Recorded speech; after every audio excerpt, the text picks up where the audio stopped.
नमस्कार, sunrise news देख रहे हैं आप। आपके साथ मैं हूं उज्जवल मिश्रा। दिल्ली की जहांगीरपुरी में हनुमान जयंती के दिन हुई हिंसा के मामले में एक बड़ा एक्शन हुआ है।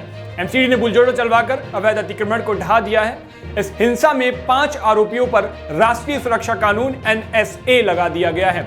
जिन पर आरोपियों पर NSA लगा है उनमें अंसार, सलीम चिकना, इमाम शेख, दिलशाद और आहिद हैं।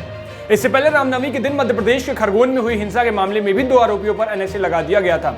खरगोन हिंसा के मामले में आरोपी मोहसिन और नवाज के खिलाफ NSA लगाया गया है। राष्ट्रीय सुरक्षा कानून यानी NSA बेहद सख्त कानून माना जाता है। इस कानून के तहत पुलिस किसी संदिग्ध व्यक्ति को 12 महीनों तक हिरासत में रख सकती है।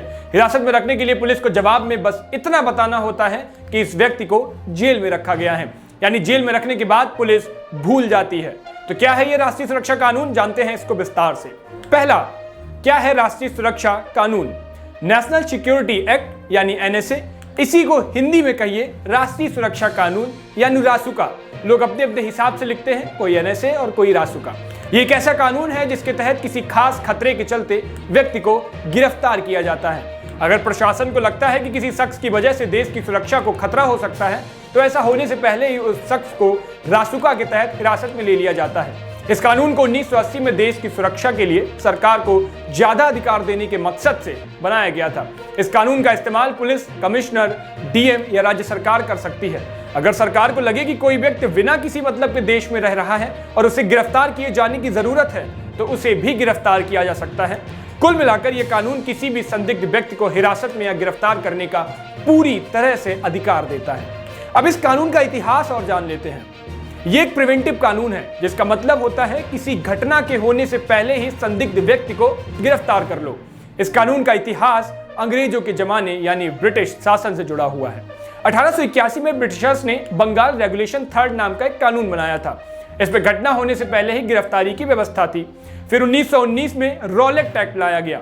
इस पे तो ट्रायल तक की व्यवस्था नहीं थी, यानी जिसे हिरासत में लिया गया वो व्यक्ति अदालत भी नहीं जा सकता था। इसी कानून के विरोध के चलते ही तो जलियांवाला बाग का कांड हुआ था। भारत जब आजाद हुआ तो प्रधानमंत्री जवाहरलाल नेहरू बने। उनकी सरकार में 1950 में प्रिवेंटिव डिटेंशन एक्ट आया। 31 दिसंबर 1969 को इसकी अवधि भी खत्म हो गई। 1971 में इंदिरा गांधी प्रधानमंत्री बनी। वो लेकर के आई maintenance of internal security act यानी मीसा। 1975 में इमरजेंसी के दौरान राजनीतिक विरोधियों के खिलाफ इंदिरा गांधी ने इसका खूब इस्तेमाल किया।